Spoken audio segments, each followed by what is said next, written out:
guys, welcome to day 7 of Dashavatar story telling. आज है हमारा 7वां दिन और आज के 7वें दिन पर हम सुनेंगे मर्यादा पुरुषोत्तम श्री राम की जीवन कथा। तो आइए जानते हैं कैसे हुआ था प्रभु श्री राम का जन्म और क्या थे उनके जीवन आदर्श। युगों पूर्व सूर्यवंश में एक दशरथ नाम के नामी राजा हुए जो काफ़ी पराक्रमी और शक्तिशाली राजा थे। उन्होंने पुत्र प्राप्ति के लिए 3 विवाह किए, जिसमें पहला था रानी कौशल्या से, दूसरा था रानी कैकेयी से और तीसरा था रानी सुमित्रा से। पर तीनों रानियों से उन्हें पुत्र की प्राप्ति ना हुई, तो वह चिंतित होकर अपने कुलगुरु ऋषि वशिष्ठ के पास गए और बोले, ऋषिवर, मैं अपने वंश की वृद्धि चाहता हूँ, जो आगे सूर्यवंश में शासन कर सूर्यवंश का नाम उज्ज्वल कर सके।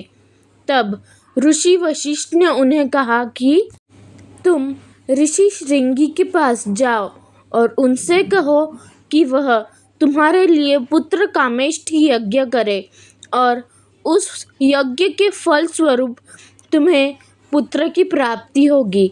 तो राजा दशरथ ऋषि श्रृंगी के पास गए, जिन्होंने उनके लिए पुत्र कामेष्टि यज्ञ किया और वह यज्ञ में से जो फल प्रसाद निकला था खीर, उसको पाकर तीनों रानियां गर्भवती हुई और रानी कौशल्या ने जन्म दिया था राजकुमार राम को और रानी कैकेयी ने जन्म दिया था भरत को और माता सुमित्रा से हमें प्राप्त हुए थे लक्ष्मण और भरत। यज्ञ से प्राप्त जो सबसे ज्येष्ठ बालक थे, जो राम थे, वही है नारायण के 7वें अवतार मर्यादा पुरुषोत्तम श्री राम।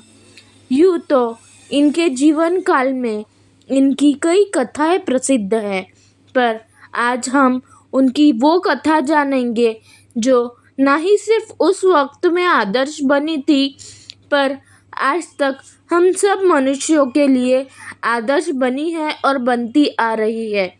तो ज़्यादा विलंब ना करते हुए आइए सुनते हैं कहानी।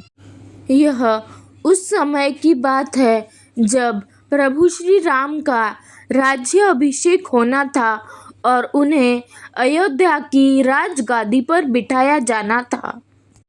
राम राज्य अभिषेक की बात सुन सारी प्रजा में खुशी की लहर दौड़ चुकी थी। चारों तरफ बस उमंग और उत्साह से उत्सव ही मनाया जा रहा था। सभी लोग अत्यंत खुश थे, पर रानी कैकेयी के भवन में तो कुछ और ही चल रहा था। रानी कैकेयी की दासी मंथरा ने रानी कैकेयी के बुद्धि में कुछ ऐसा भर दिया जिसके कारण राम को सबसे ज़्यादा प्यार करने वाली माँ ही राम के खिलाफ बोलने लगी। वह कोप भवन चली गई और राजा दशरथ जब रानी कैकेयी के पास यह कोप भवन जाने का कारण पूछने गए, तो उन्होंने 2 शर्त रखी कि पहली तो राजा राम को राज्य अभिषेक न होकर वह 14 साल के लिए वन जाएंगे और दूसरी शर्त राजगादी पर राम की जगह पर उसका पुत्र भरत बैठेगा। राजा दशरथ यह 2 वचन की पूर्ति करने के लिए वचनबद्ध थे, क्योंकि पूर्व में कुछ ऐसी घटना घटी थी जब राजा दशरथ ने रानी कैकेयी को कहा था कि आगे भविष्य में तुम्हारे 2 वचन मेरे पास ऋण स्वरूप पड़े रहेंगे। तुम जब चाहोगी उन 2 वरदानों का प्रयोग कर सकती हो। और रानी कैकेयी ने उन 2 वरदानों का प्रयोग कर राजा दशरथ से अपनी बात मनवाई थी और अपने पिता की बात रखने के लिए, उनके वचन का मान रखने के लिए राजा राम वनवास चले गए थे, और वो भी पूरे 14 वर्ष के लिए। और राजा राम के पीछे पीछे उनकी पतिव्रता पत्नी देवी सीता और उनके छोटे भाई लक्ष्मण भी उनके साथ वन गए थे, केवल इसीलिए कि पिता के वचनों का मान रहे, उनके शब्द मिथ्या ना जाए, इसी की पूर्ति के लिए राजा राम अपनी राज्याभिषेक को छोड़कर वन चले गए थे। मित्रों, यह काफी गर्व की बात है हमारे लिए कि राजा राम जैसे शासक हमारे भारतवर्ष में हो गए हैं, जिनके आदर्श हम आज तक सुनते आ रहे हैं। तो ये थी राजा राम के जीवन कथा से एक छोटी सी कथा, जो हमें आज तक सिखाती है कि आपके माता पिता के वचनों का मोल किसी भी दुनिया की बहुमूल्य चीज से अनंत गुना अधिक होता है।